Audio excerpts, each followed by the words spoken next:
wabarakatuh dan salam sejahtera. Jadi untuk sesi kali ini saya akan meneruskan perbincangan untuk bahagian B, iaitu soalan STPM sebenar tahun 2017. Pada sesi yang lepas saya telah bincang untuk bahagian A. Jadi pada sesi kali ini saya teruskanlah untuk berbincang soalan dan juga jawapan bagi bahagian B. Okey, kalau anda semua lihat bahagian B ini, bahagian B 30 markah, jawab semua soalan. Okey, untuk soalan struktur ni tulis jawapan dalam ruang yang disediakan. Okey, kita lihat dulu soalan nombor 31. Itu sambungan daripada soalan objektif yang lepas, iaitu sebanyak 30 soalan objektif, dan ini adalah bahagian B, jawab semua soalan. Tulis jawapan dalam ruang yang telah disediakan. Okey, kita lihat soalan untuk soalan 31. X ialah unit tata bahasa yang paling kecil yang mempunyai makna. Berdasarkan bidang morfologi, apakah X? Okey, X, bertanya X ialah unit tata bahasa yang paling kecil dan mempunyai makna. Jadi jawapan untuk apakah X itu adalah morfem. Okey. Nyatakan satu jenis X.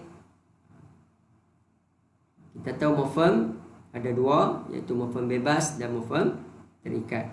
Jadi dalam soalan ni nyatakan satu jenis X. Nyatakan satu sajalah.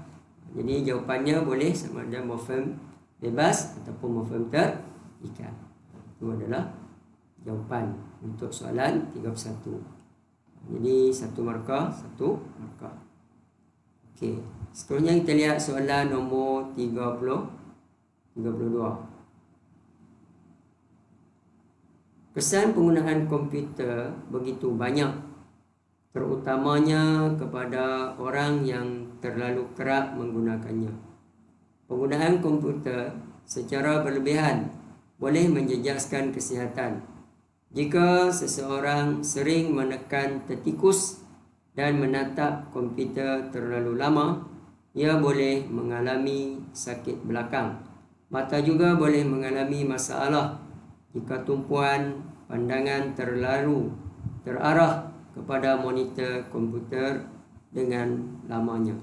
Ada juga yang menyatakan bahawa penggunaan komputer secara berlebihan boleh membawa penyakit yang serius kerana pancaran cahaya monitor komputer mengandungi radiasi.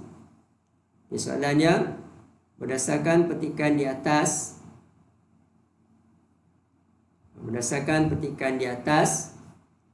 nyatakan bentuk kata perkataan yang berhuruf condong.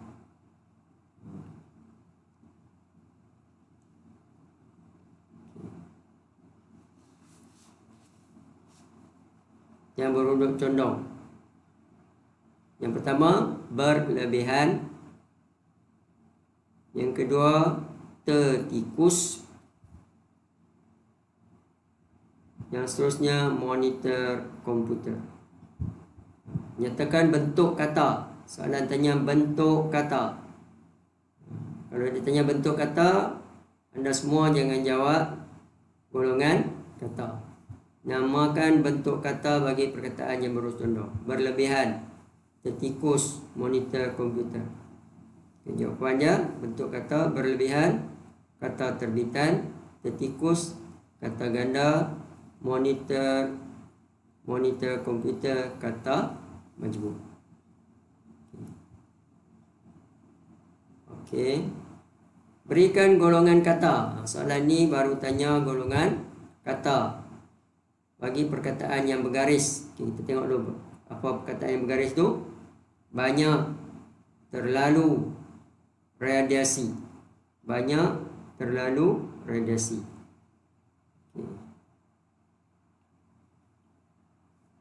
Okay, ini golongan kata. Banyak, kata adjektif. Terlalu, kata tugas. Radiasi, kata nama. Seterusnya kita lihat soalan B. Untuk soalan 32B, Mata juga boleh mengalami masalah jika tumpuan pandangan terlalu terarah kepada monitor komputer dengan lamanya. Nyatakan jenis ayat majmuk di atas. Mata juga boleh mengalami masalah jika tumpuan pandangan terlalu terarah kepada monitor komputer dengan lamanya. Itu adalah ayat majmuk pancangan keterangan. Sebab soalan tanya, nyatakan jenis ayat majmuk di atas. Ayat majmuk itu ialah ayat majmuk pancangan keterangan. Okey, itu soalan nombor 32B. Okey, sekarang kita lihat soalan nombor 33. Banyak negara di dunia menghadapi masalah penyeludupan. Masalah ini kerap berlaku di sempadan. Oleh itu, kawalan di sempadan perlu ditingkatkan. Okey, itu adalah petikan.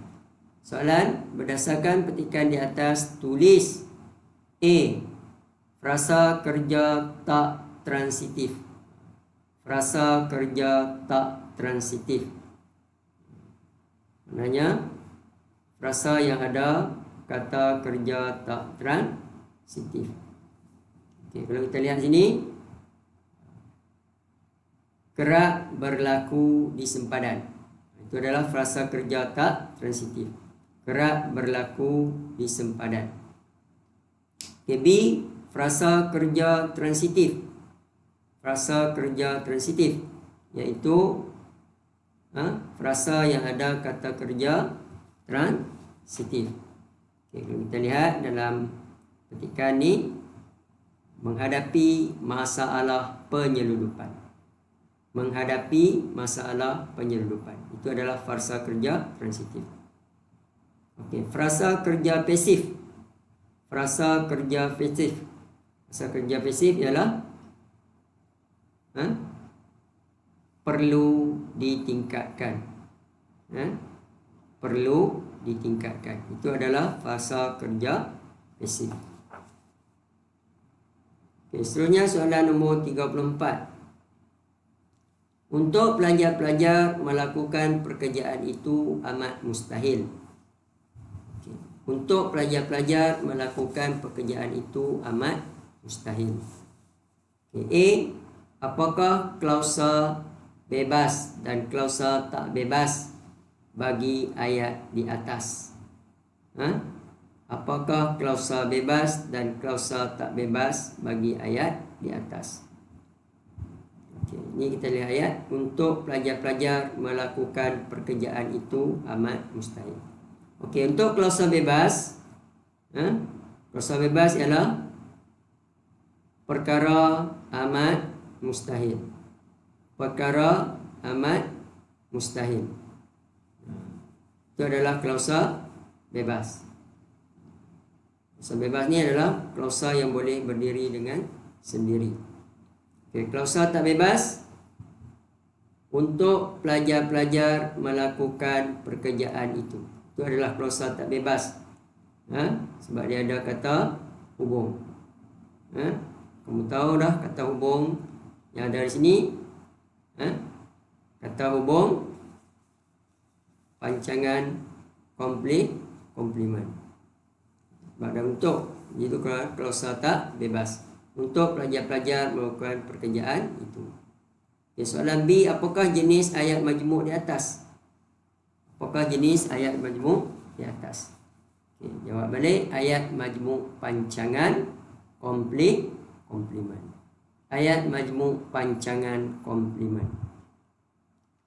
Okay, apakah susunan konstituen ayat di atas? Susunan konstituen ayat di atas. Untuk pelajar-pelajar melakukan pekerjaan itu amat mustahil. Jawapannya susunan biasa. Susunan biasa.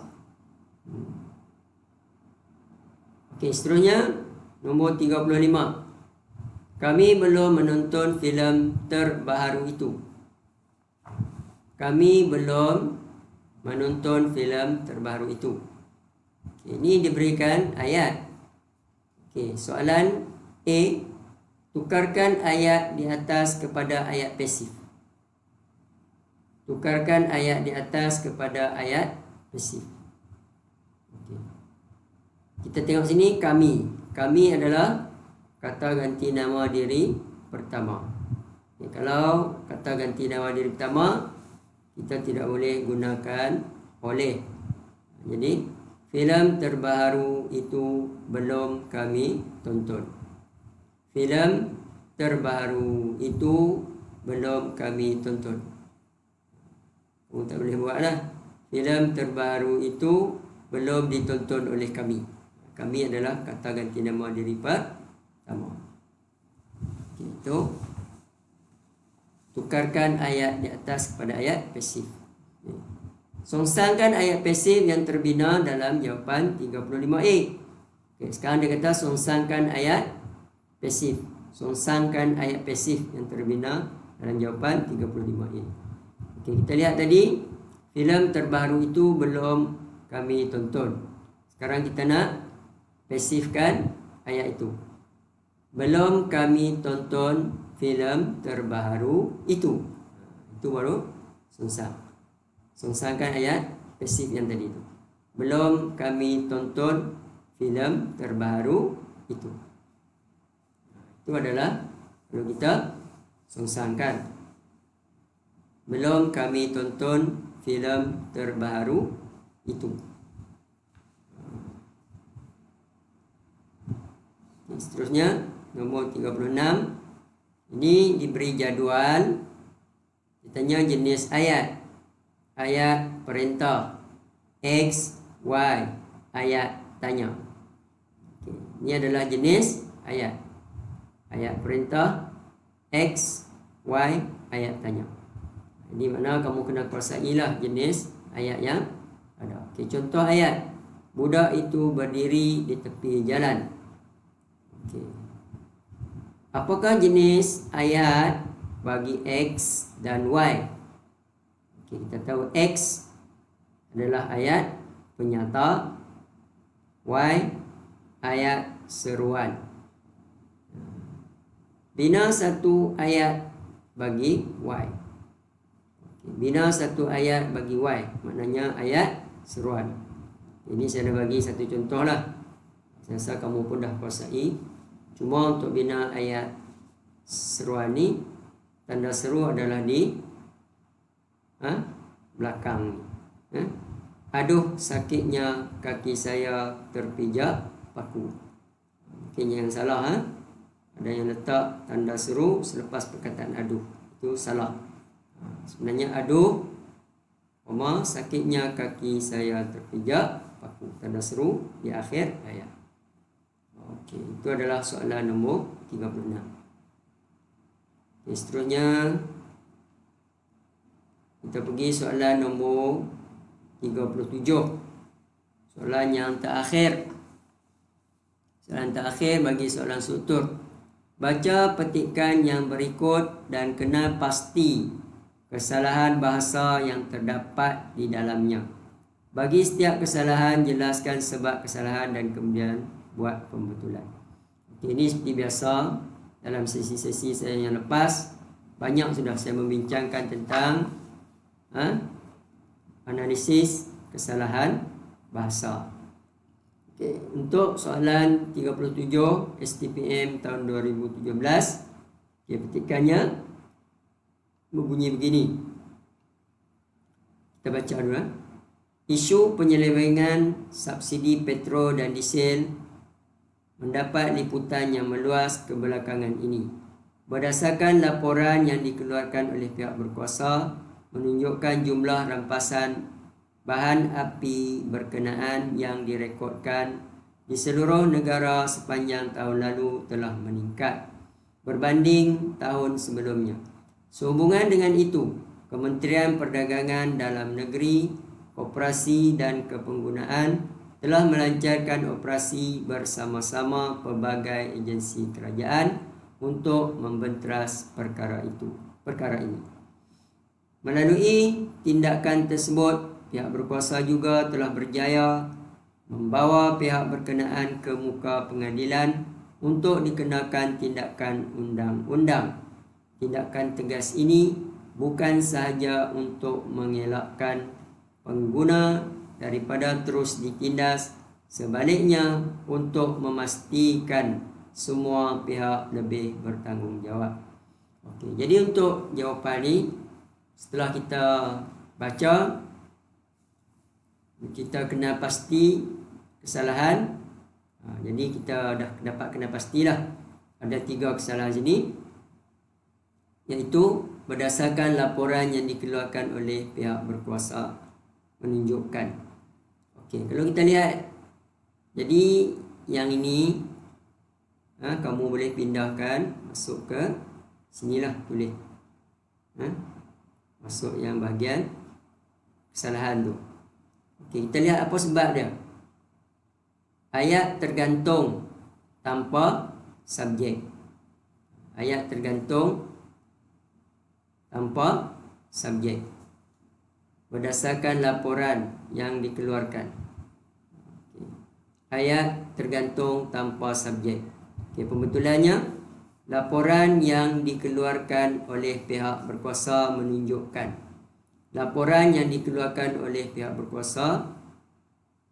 Laporan yang dikeluarkan oleh pihak berkuasa menunjukkan. Itu adalah pembetulan. Okey, kita lihat kesalahan yang kedua. Kesalahan yang kedua, berbanding tahun sebelumnya. Ini tadi kesalahan pertama. Ini kesalahan yang kedua.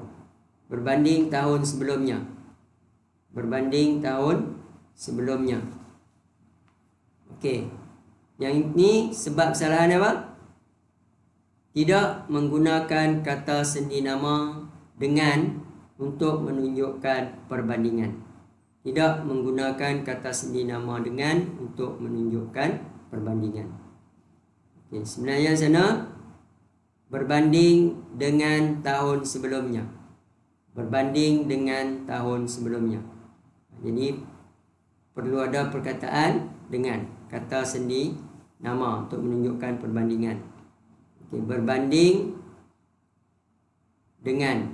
Di sini ni berbanding dengan. Berbanding dengan. Berbanding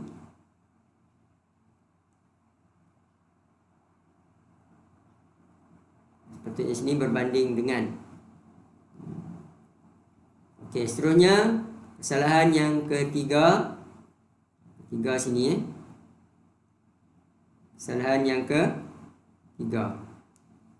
Kesalahan yang ketiga ada di sini. Bukan sahaja untuk mengelakkan pengguna daripada terus ditindas, sebaliknya untuk memastikan semua pihak lebih bertanggungjawab. Okay. Ini ayat ni bukan saja untuk mengelakkan pengguna daripada terus ditindas, sebaliknya untuk memastikan semua pihak lebih bertanggungjawab. Jadi yang 3 tadi kamu pindahkan ke petak nombor 3 ni lah. Okay. Sebab dia tidak menggunakan kata hubung berpasangan yang lengkap. Tidak menggunakan kata hubung pasangan yang lengkap. Okay, pembetulan, bukan sahaja untuk mengelakkan pengguna daripada terus ditindas, tetapi juga untuk memastikan semua pihak. Sini tadi bukan sahaja untuk mengelakkan pengguna daripada terus ditindas, tetapi juga untuk memastikan semua pihak.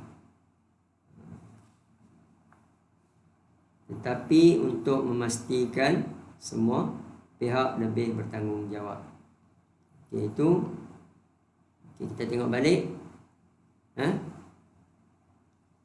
Alasan jadi sebab dia tidak menggunakan kata hubung berpasangan yang lengkap. Okay. Itu adalah soalan yang terakhir. Soalan analisis kesalahan bahasa. Okey, yang setiap tadi kamu pindahkanlah. Jadi saya rasa untuk sesi pada hari ini saya rasa sekadar itulah perkongsian saya. Okay, cuba kita lihat sekali lagi. Ini saya dah tanda, dah tanda sebab kesalahan ada 3. Kita lihat dalam sini, nanti pun pindahkanlah sebab kesalahan masuk dalam ini. Okay, kita tengok sebab kesalahan dia. Untuk kesalahan pertama, pembetulan dia. Okay, ini kesalahan yang kedua.